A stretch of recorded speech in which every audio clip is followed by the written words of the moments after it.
Maddie. I go to Temecula Valley, and this is my story.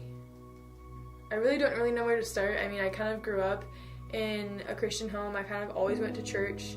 And of course, like, when you're younger, and, well, I don't know if, like, this is for everybody, but at least for me, like, growing up in a Christian home, like, for the first, like, I want to say, like, 12 years of my life, like, for the first 5, you're like, oh, yeah, it's church, it's fun. And then, like, after that, like, when you hit, like, 6 and 7, you just, like, kind of dread it.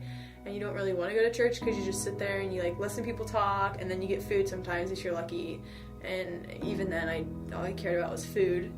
When I was 15, from the summer between freshman and sophomore year, I went to summer camp at Hume SD, and Hume, like, was, I remember going because like, it was supposed to be really fun, and you're gonna be on the beach.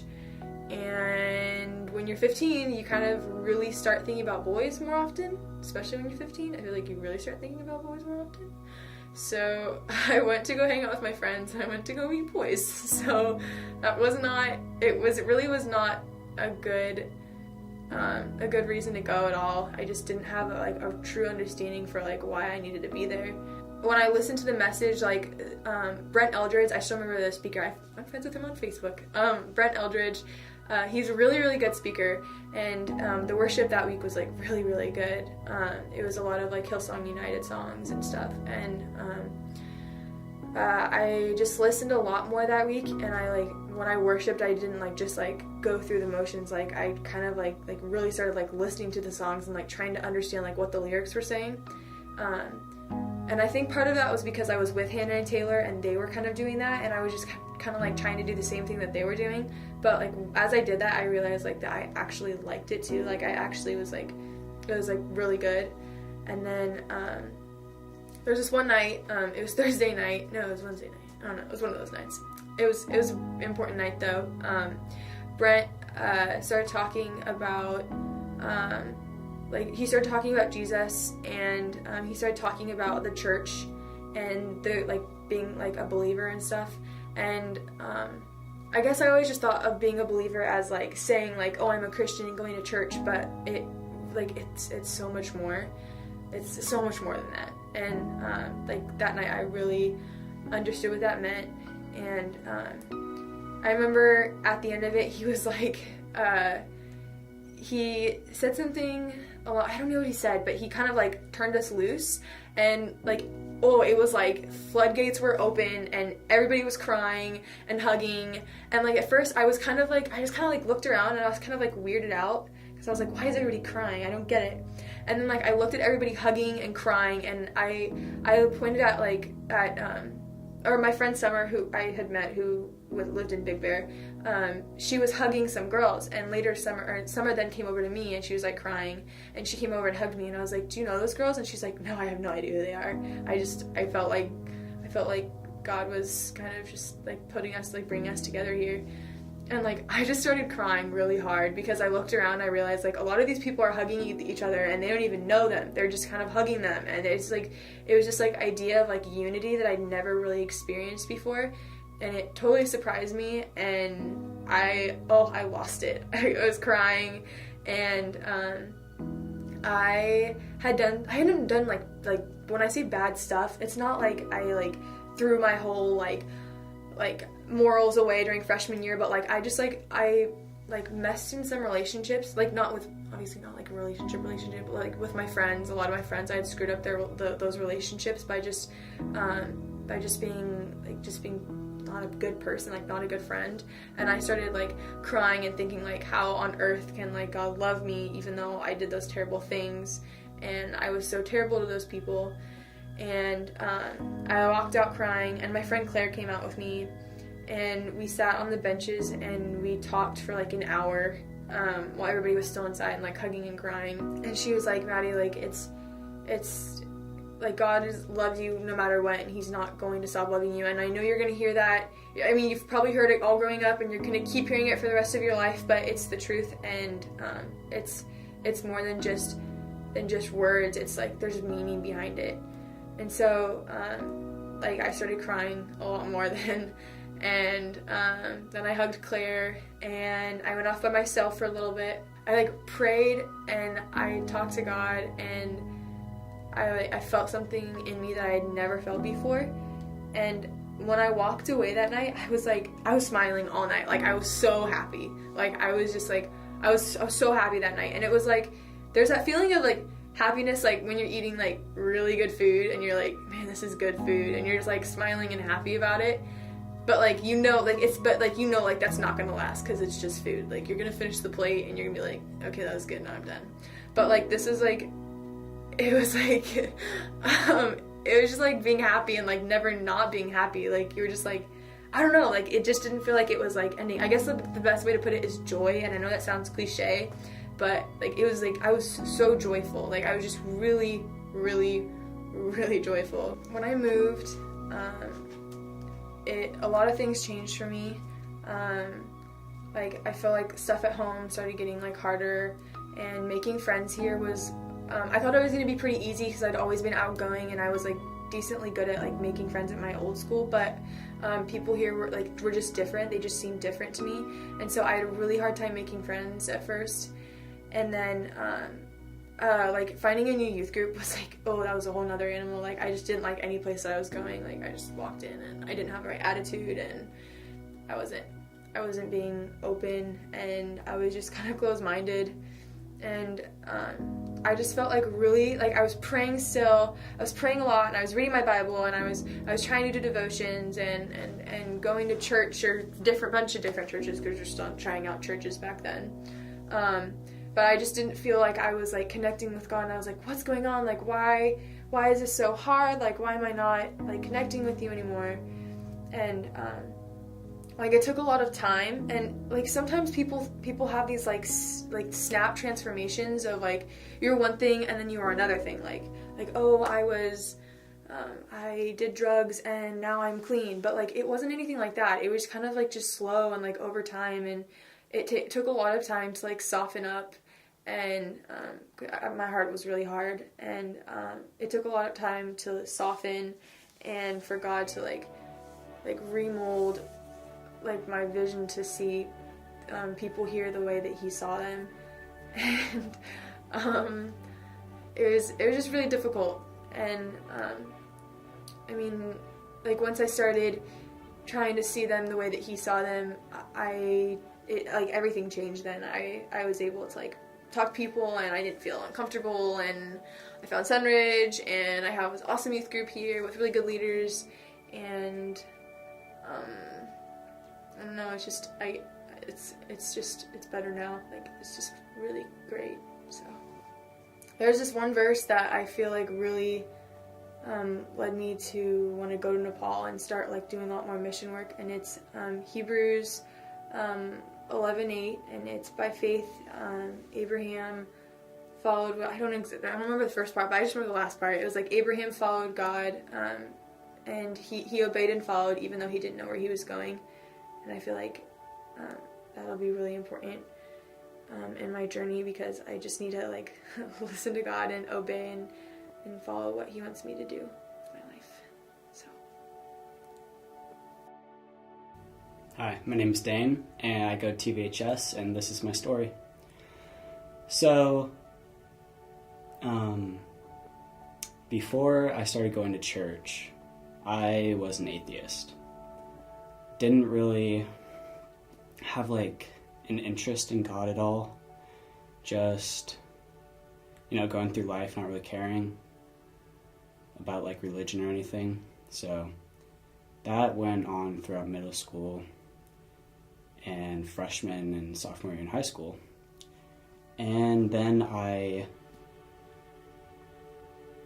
met Bridget, and she is a follower of Christ, and she brought me to Sunridge on the Blitz night, and that was my first really experience in church. I have gone to church before, like when I was littler, but never really, my parents never really like forced it upon me to do it. So I did that, and then I started going to youth group regularly, and I would never admit it, but I actually loved it. And yeah, so then after a while of going to youth group, I went on the winter retreat, and that was an awesome experience for me. It was just amazing. I forgot what night it was on, but one of the nights we were doing youth group, or worship, whatever, and then I felt a warmth rush through my feet and all the way up to my head, and just like an insane tingly feeling throughout my body, and I just like couldn't stop crying because like I knew that was like God right there with me. And that's like that moment, like this is real, God is real, and that's the moment when I accepted God. And yeah, and the point I'm at now is I'm a follower of Christ.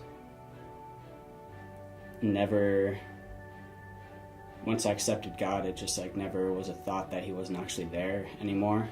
And yeah, I think that's it. Hi, my name is Bryce. I go to Great Oak, and this is my story. So my story begins when I was little. I was raised in the church, and I didn't have a life before God. I was going to church every Sunday, and when it came to middle school, I was going every Tuesdays. And I just really learned a lot about God through Aaron, and going to that changed my life. And Aaron is a big reason why I'm still in the church today. So I realized that I really needed God in middle school. In my 7th and 8th grade years, I went through a stage of being bullied a lot, just for who I was, and me being bullied made me become a bully to make myself feel better. And I really realized that I needed Christ in those moments, because I was not living a life for God. I was rather living a life for myself. I really realized that I needed God in those moments as well. And when I realized that I needed God, it completely transformed my life, and that's when I started pursuing Christ. Throughout the years, I have not really struggled with that as much as I did in the past. But one of my struggles has been being two-faced at school, being one person at church with my family, and being another person when I'm at school, being a complete jerk, and just not being the Bryce that everyone knows. And I have struggled with that a lot recently, and realizing that hasn't made me feel very good, but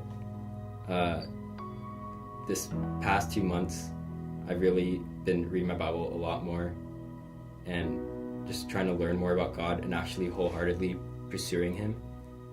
And I believe that through that, God is transforming me and changing me into the man that I need to be and that I want to be. So, yeah. Hi, my name is Curtis McCargo, and I'm a leader here at Epic, and this is my story. So as a young kid, I always grew up going to church with my grandma. She'd pick me up every morning in her minivan, and we'd go to church. Sometimes my family would go with, or brothers and sisters, but not all the time. I treated it as a time that I got to spend with my grandma.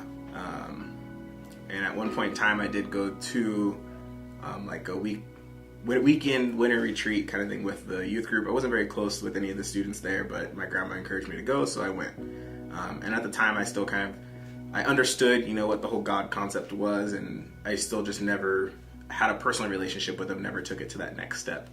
I moved to Marietta, so I stopped going to church with my grandma, and I was in Marietta by myself, didn't know anybody, and I became a loner at school. I didn't have any friends, and so I resorted to just trying to make friends.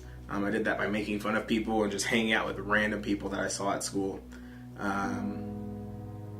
And so I gravitated to people that were doing drugs and doing not so good things. One reason because they were my neighbors, they were lived close to me, and I didn't really know anything about drugs or anything like that.